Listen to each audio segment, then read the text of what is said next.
안녕하세요, 당근 셰프입니다. 오늘은 전문 셰프 입장에서 이 반려견 음식에 대한 기본 상식, 이 사료에 대해서 여러분들의 궁금증을 속 시원하게 좀 해결하는 첫 번째 시간을 갖도록 하겠습니다. 사료에 대해서 알고 싶으시다면 이 영상을 끝까지 봐주세요.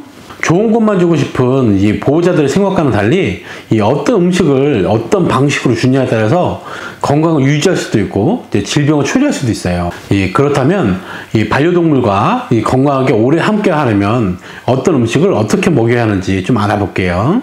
우선 이 반려견들이 주식으로 먹는 건사료에 대해서 좀 자세하게 말씀드리겠습니다.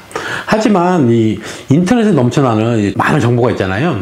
잘못된 상식을 가지고 계신 분들도 계셔서 몇 가지는 좀 짚고 넘어가겠습니다.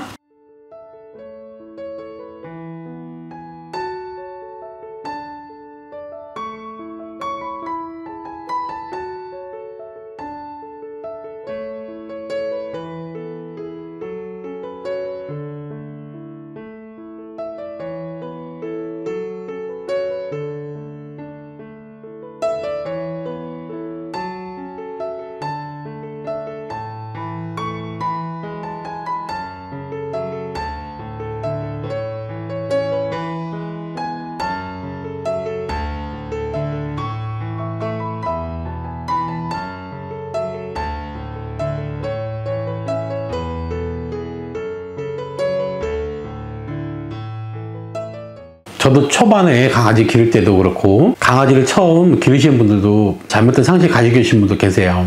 건사료만 먹여야 한다는 잘못된 인식은 이 사료회사가 강아지에게 영양가 있는 식사를 제공할 수 있는 것은 기업에서 만든 사료뿐이라고 소비자들에게 주입시키는 초창기 사료회사의 마케팅의 승리라고 볼 수 있어요.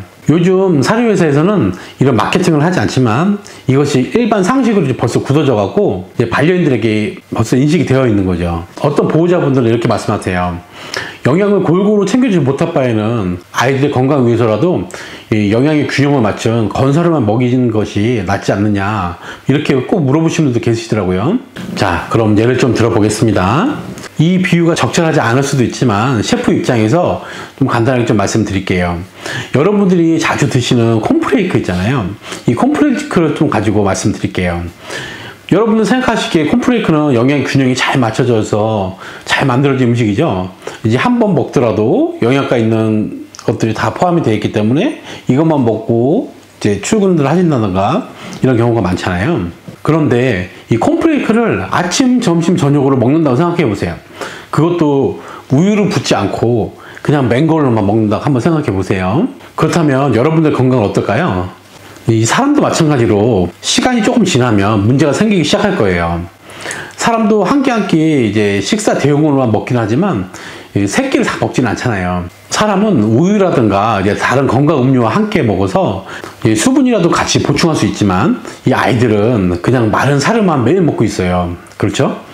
그리고 물을 좀 따로 나중에 먹는다든가 이런 형태로 먹고 있습니다. 건사료 자체가 여러 가지 재료를 다 믹스해서 나중에 이렇게 건조시켜서 만든 거잖아요. 그 위에다가 이제 아이들이 맛있는 맛을 느낄 수 있도록 바베큐 맛이라든가 뭐 고소한 맛 뭐 이런 것들을 위에다가 뿌려서 코팅시켜서 이렇게 만드는 거예요.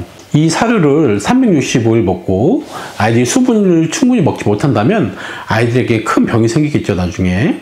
그래서 요즘 아이들이 좀 잔병들이 좀 많은 것 같아요. 반려견의 건강을 유지하는 것은 보호자분들의 건강을 유지하는 것과 다르지 않습니다. 제가 콘프레이크로 예를 들었지만 강아지도 이 사람하고 마찬가지로 맛있는 걸 참 좋아해요. 하기 때문에 사료도 가공식품이잖아요. 인스턴트 식품하고 똑같은 거죠. 이 식품하고 뭐 오이라든가 당근, 호박 이런 자연식 이 두 가지를 크게 비교해 보면 어떤 것이 아이들 건강에 좋을지 여러분 답이 나오지 않습니까? 한번 생각해 보세요. 다음 파트 넘어갈게요.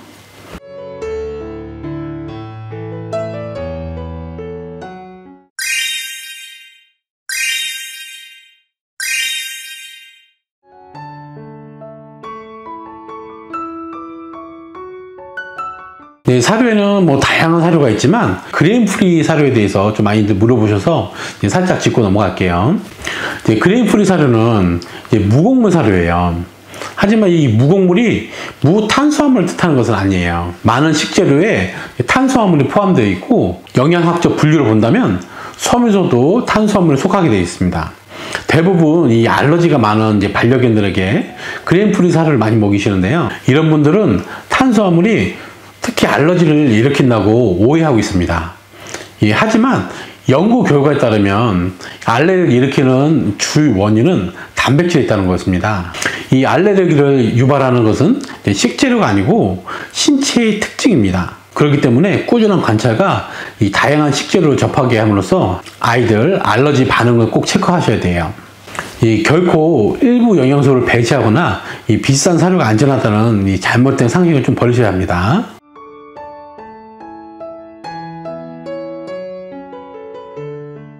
강아지는 곡물을 소화할 능력이 없다라는 잘못된 상식이 인터넷에 돌아다니면서 반려인들의 혼란을 주고 있어요. 하지만 연구 결과 강아지와 고양이는 90% 후반대의 탄수화물 소화율을 보여주고 있습니다. 적정한 탄수화물 섭취는 오히려 몸에 열량을 제공합니다. 심장이 뛰고 폐가 호흡하고 간이 대사하고 위장이 소화되는 모든 기능은 에너지를 얻어야 가능하죠. 매일 기본적으로 필요한 칼로리는 일정하고 그 칼로리를 공급하는 영양소는 지방, 단백질, 탄수화물 뿐입니다. 물론 지방과 단백질만으로 보충하면 되지 않느냐는 질문을 하실 수도 있어요. 하지만 영양학적 연구에 의하면 이 단백질을 너무 많이 먹으면 간과 신장에 부담이 늘어나고 있습니다. 결석이 생길 위험도 늘어납니다. 또 지방을 너무 많이 섭취하면 심혈과 질환에 걸릴 확률이 늘거나 비만이 될 수 있죠. 이 탄수화물을 섭취하는 것으로 칼로리를 더욱 쉽고 균형 있게 조절할 수 있습니다. 다음 시간에는 본격적으로 이 건사료와 수질 사료에 대해서 꼭 놓쳐서는 안 되는 영상이 준비되어 있으니까 잊지 마시고 시청해 주세요. 감사합니다.